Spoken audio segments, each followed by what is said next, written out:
Habis dibancak dikasih balsem mata tuh Pak. Kasih balsem, ini kasih balsem sampai di rambut tuh Pak. Ya, habis itu dimasukin penjara tuh si gembok tuh di kepala Pak. Bapak Kapolri Jenderal Listio Sigit Prabowo, wajar sebagai masyarakat di sini saya geram Bapak Kapolri, karena ada banyak masyarakat yang tidak tahu menahu persoalan kasus pembunuhan Vina Cirebon ditetapkan tersangka, dipaksa memberi keterangan sesuai dengan keinginan oknum aparat Polri, bahkan ada yang disuruh minum air kencing. Assalamualaikum warahmatullahi wabarakatuh.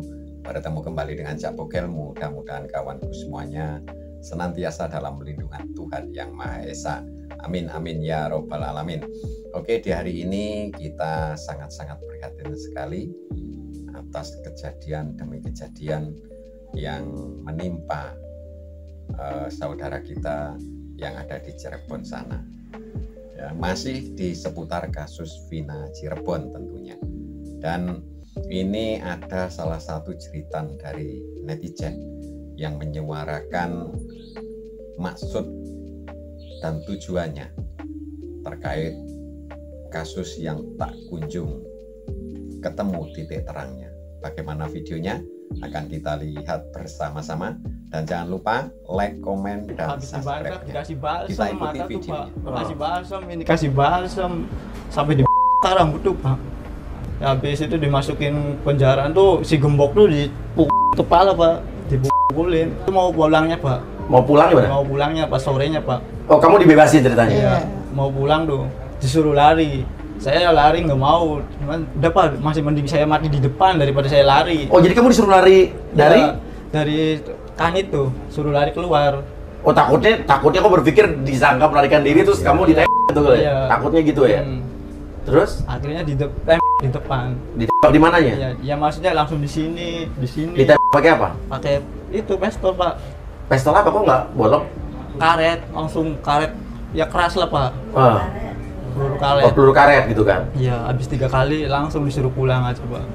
Bapak Kapolri Jenderal Listio Sigit Prabowo, wajar sebagai masyarakat di sini saya geram Bapak Kapolri, karena ada banyak masyarakat yang tidak tahu menahu persoalan kasus pembunuhan Vina Cirebon ditetapkan tersangka, dipaksa memberi keterangan sesuai dengan keinginan oknum aparat Polri, bahkan ada yang disuruh minum air kencing. Wajar sebagai rakyat saya kecewa, wajar sebagai rakyat saya putus asa, karena ini membuat kami sebagai rakyat merasa terancam. Jangan-jangan kami semua hanya sedang menunggu giliran menjadi korban rekayasa penegakan hukum seperti ini. Saya Krisyanto Yenoni berharap dan memohon dengan sangat, usut tuntas kasus ini, ungkap semua kebenarannya, dan apabila ada oknum-oknum aparat nakal, tindak tegas, tegakkan hukum, dan buatlah rakyat merasa puas, buatlah rakyat merasa percaya bahwa keadilan masih ada. Seperti itu pendapat dari netizen, dan mudah-mudahan kasus ini akan segera menemukan titik terang di balik misteri kasus Vina Cirebon ini.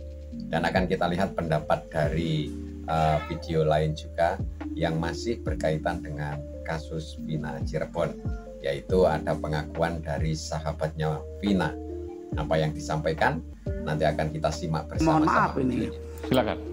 Kalau kita sesuaikan apa yang disampaikan oleh klien kami, bahwa di sore harinya Vina meminjam uang untuk membeli pembalut, dan kemudian disesuaikan dengan keadaan bahwa pembalut itu masih ada, kan begitu ya. Nah, sekarang sebetulnya yang memberikan keterangan keliru siapa? Klien kami kah yang bersesuaian dengan kondisinya? Oke, saya tanya ke Widi sebentar. Saya bisa luruskan nggak ini? Sebentar, Keputusannya ya. Saya berikan kesempatan. Hasil dari visum. Iya, sebentar, nanti saya berikan kesempatan. Saya tanya ke Mbak Widi, Pak Mukhtar. Waktu beli pembalut itu Ya, Anda melihat barangnya, Mbak Widi? Waktu beli pembalut lihat barangnya nggak? Lihat barangnya. Dan sempat digunakan di hari itu, diambil misalnya salah satu. Iya, di hari itu. Oh, diambil satu waktu itu sebelum ia meninggal ya? Iya. Oke, Anda melihat betul itu ya, Widi ya? Iya, melihat. Oke, baik. Pak Mukhtar silakan. Ya, jadi gini Bang Aiman. Sore harinya Ega itu kan ke kamar mandi. Ya. Nah, ditemukanlah celana dalam, mohon maaf ini saya agak vulgar Ya, dikit silakan, ya. silakan. Celana dalam dengan pembalut yang masih berdarah. Ya. Kemudian kalau tadi kita sesuaikan dengan keterangan daripada Widi berdasarkan pertanyaan Bang Aiman, apakah dipakai itu pembalutnya? Jelas kalau orang lagi menstruasi, pembalut lama dibuang, dipakai pembalut baru. Kan logikanya kan begitu, ya toh? Nah itu. Jadi ini bukan foto Vina ya, ini foto Widi. Widi yang mengenakan pakaian yang miliknya sendiri. Kenapa Widi di sidang kan diungkapkan saya hampir tidak memberikan karena baju ini hadiah dari pacarnya. Ini yang atas foto Widi. Ini yang bawah, saya tidak bisa ini ya karena memang ini Vina di rumah sakit. Dalam perawatan. Baju yang dikenakan motifnya ini karena nggak terang karena terlalu ini ya, diambilnya terlalu besar. Ini baju. Jadi betul pada tanggal, saya sih hanya ingin memastikan pada tanggal 27 Agustus 2016 Vina berada di rumah Widi meminjam bajunya Widi. Hampir Widi tidak memberikan karena ini dari pacarnya. Pada saat di rumah sakit ini motif bajunya. Nah, sama ya Bu ya? Sama. Kenapa saya ngomong soal jam 10? Jadi mohon maaf kalau di Cirebon, saya juga ibu rumah tangga. Jadi ada kebiasaan yang tidak tertulis di Cirebon. Kita bukan kota besar ya. Anak perempuan kalau misalnya ada keperluan jam 9 malam harus sudah sampai di rumah. Tetapi kalau pada malam minggu kita kasih toleransi nih para orang tua sampai jam 10. Karena apa? Dan ini relevan dengan apa yang saya sampaikan di persidangan di 2016. Pada saat orang tua Vina dihadirkan, bapaknya saya tanya, Bapak, saya ibu rumah tangga, saya bilang, kalau biasanya di Cirebon, kalau anak maghrib pulang sekolah belum datang ke rumah, pasti dicari, saya bilang. Tapi ini Bapak kok anak sampai jam 10 malam tidak dicari, kenapa Pak?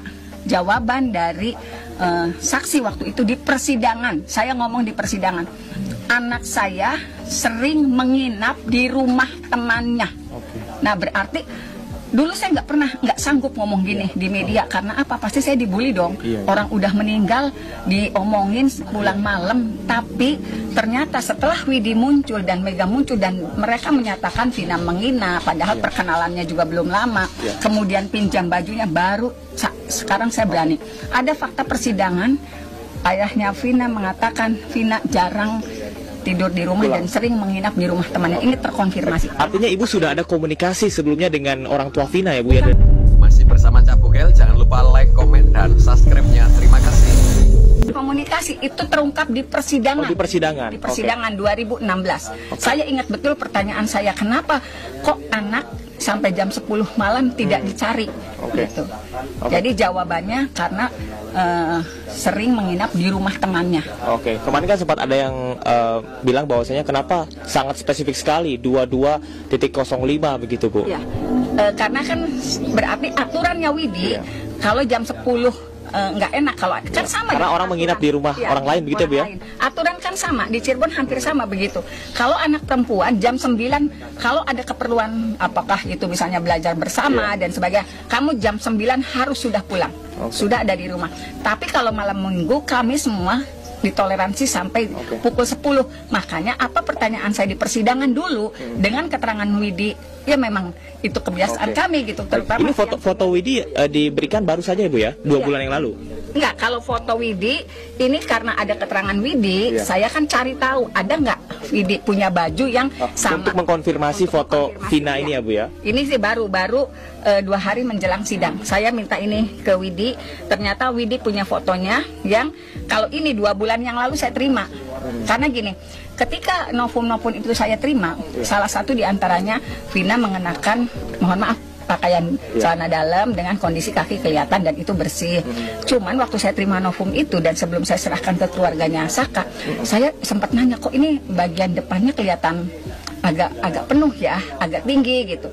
Nah ternyata terkonfirmasi ketika Widi dan Mega menyatakan Vina sedang menstruasi. Saya juga pantesan.